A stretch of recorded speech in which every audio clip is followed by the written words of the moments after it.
Time now for the roundtable. I'm joined by our chief White House correspondent, John Karl, Republican strategist Sarah Fagen, who worked for President George W. Bush and now supporting his brother Jeb, E.J. Dionne from the Washington Post, out with a brand new book, Why the Right Went Wrong, and Republican strategist Kevin Madden and Congressman Keith Ellison, who's endorsed Bernie Sanders. Welcome to you all. Let's begin with the Republicans. John Karl, I'll ask you what I asked Donald Trump.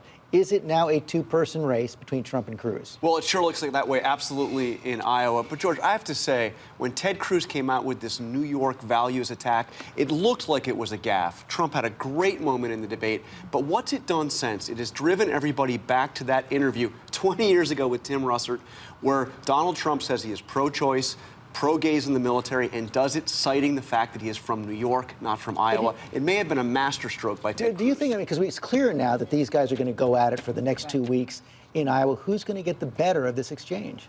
Well, I think the person who may get the better of this exchange is the person who finishes third in New Hampshire. You have to think about these establishment candidates. There are 5 points that separate Marco Rubio and Jeb Bush, and 3 candidates in between, Christie, Kasich, and Cruz. This is so early right now. It feels late, and yes, there was a massive fight going on between Cruz and Trump, but this thing is far from over. It's definitely far from over. And Kevin Madden, you look at Iowa right now. Marco Rubio in 3rd or 4th place, depending on the polls, but has very high favorables. If these two go at it, Trump and Cruz, is it possible he could rock it up at the end?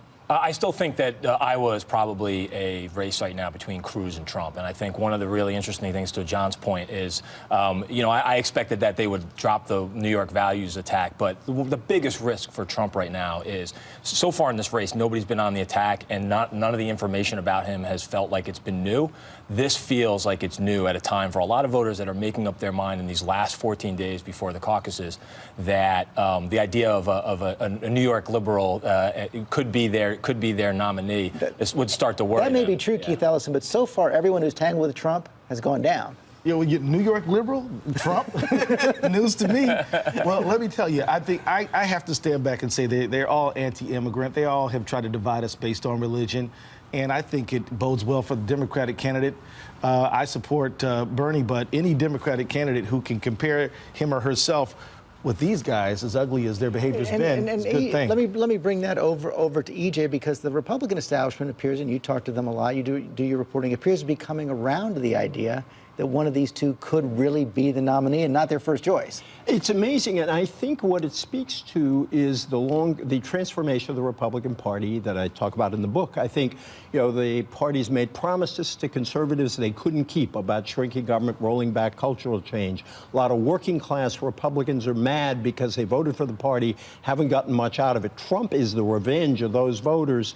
And the party, if you look at the primary electorate, liberals have all left the Republican Party and moderates are gone. That's why we're talking about Cruz and Trump, and that's why the establishment is so worried. It's hard to know exactly what the establishment is, Sarah. Exactly. And a lot of them have gone over to the Tea Party. One thing about New Hampshire, though, that we're not talking about, independents. Independents can pick up a Republican ballot. That's where Kasich has a shot, or Christie, or Bush. But it's also why New Hampshire may be tailor-made for Trump as well. But Sarah, let me put that question to you. As I said, you did work for President George W. Bush. As you talk to your colleagues, your former colleagues, people at the top of the Republican Party, if they're forced to choose between Trump and Cruz, who do they choose?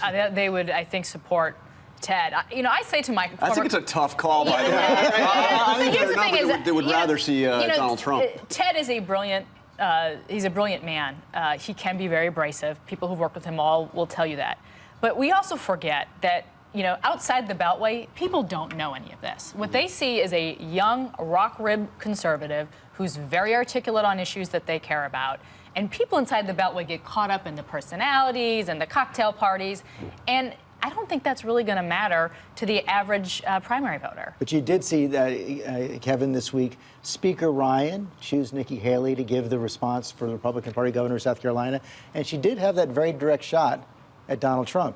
Right, and many there was also a backlash. So many voters out there felt like they were being scolded by this establishment that they feel that there's a canyon between them and the Republicans in Washington. They feel like that their anger is legitimate and that their voice is not being heard, and that the last thing they want from is another establishment, leader in Washington or being chosen by leaders in Washington to tell them that their anger is not legitimate. And I think that's why you saw so much in the talk radio world, and also so many among the grassroots conservatives start to actually push back on Nikki Haley. So it's going to be interesting. Trump showed amazing restraint in the debate when he did not go after Nikki Haley, actually praised her and said, "Oh, it was in South Carolina."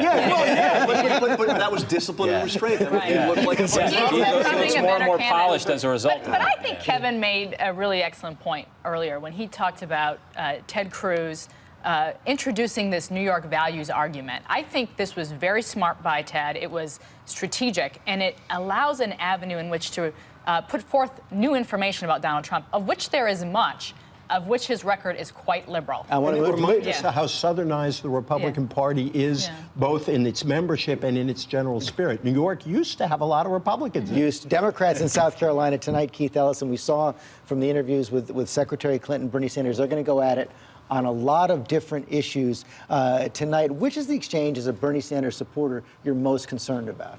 Well, I think Bernie can hold up under any of these questions. I mean, he does have a D- rating for the NRA. I mean, he has been very clear that he recognizes the problem with guns, that he supports the President Obama's position, and I think he'll be fine. But I think the bigger worry is how do we really address the real problems of the American people, which is stagnating pay, which is feeling that the whole system is rigged against them. I mean, anyone associated with that they got the main problem. And Bernie Sanders is picking up on this anger you mentioned. And I think that some of these conservatives ought to look at Bernie because they know he's straight up, he's honest, he tells it like it is, and he's going to take the other thing he has going for him, E.J. Dionne, and this was just startling to me, this Des Moines Register poll this week showing that 43% of Democratic caucus goers right now in Iowa identify themselves as socialist. Right, and and I don't think that's shocking. After the Wall Street crash, they've all gone out to see The Big Short, and they feel a certain way about capitalism. But I think right from the beginning, I think it was a mistake to think that Bernie couldn't win Iowa because, as you know, those are very progressive Democrats who show up at the caucuses. And then New Hampshire, he's right next door. And I think Clinton's got to pivot to an argument that says, look, a lot of you Bernie Sanders voters are perfectly willing to vote for me. She can't say it that way, but a lot of them expect to vote for her. I need you now. Don't just send a message, send a president. And that's a tricky message to send because it kind of assumes that Bernie Sanders is not going to win the nomination, which sounds arrogant. But those are the voters she's got to win. The numbers. Right, exactly. The numbers are look, Bernie Sanders is in this. He is legit, and the numbers are showing it. I think that this argument that there's some inevitability to the outcome is now got to be wiped away. No, she can't do inevitability, but she's got to say, and I thought her best answer to you was, if Karl Rove's going after me, they must be worried about me. And I bet you're going to hear that tonight, even though the Democrats have been crazy to stash these debates away, so you probably could have to find them on a milk cart. At 9 o'clock on a weekend. Right. Yeah. I mean, Hillary Clinton has been at her worst when she was playing prevent defense, when she was looking like she was inevitable. I mean, this limiting the debates, not engaging. Now she's realizing that, look, Bernie Sanders could win in Iowa. He could win in New Hampshire. She would still be the front runner for the rest of the way. Assuming she holds on in South Carolina. Yeah, but all bets are off if that happens. What's really interesting about the Democratic race is, let's not forget, Nevada comes before South Carolina. So you could have a scenario where Bernie Sanders wins 3 contests, and for a month, she has not won a contest. This is a game about momentum, and if she loses 3 contests, it's going to be hard for her to recover. I will tell you, I like the fact that the Bernie Sanders and Hillary Clinton are competing on the things that Americans care about the most, though. I mean, we cannot lose here because we got 2 candidates who are banging on income inequality and opportunity in this country. So I feel good about where we're at. And you're one of 2 in Congress who supported him? 2 strong ones. 2 strong ones, Jonathan. And one who's calling for massive tax increases, which the country can't afford to pay for any of this stuff. Oh, we can't afford it. And this is, I want to bring to you, Kevin Madden. We only have a little bit of time left, though. That question I also brought to Donald Trump. A lot of people are going to look at this, see Bernie Sanders, Hillary Clinton on the Democratic side, Donald Trump, Ted Cruz on the Republican side. Mike Bloomberg's going to take a look at this. We see Jim Webb taking a look at this. Does this make a third-party run inevitable? Well, I think if Trump is the nominee, you will see an incredible amount of pressure from the establishment Republicans that in trying to get somebody who is seen as a more electable Republican, somebody who is actually can govern. I think many of those establishment Republicans, particularly that would be before the convention. Particularly the donors, I think they believe that not only is Donald Trump bad for the party, but he's bad for the country. That's right. So you would see a great swing towards many voters there to try and get. We only have Some about 10 Republicans seconds. who'd rather have Trump lose and split the party than have him be president. A lot of talk about Paul Ryan. That's all we have time for right now. We're going to be right back after this from our ABC stations.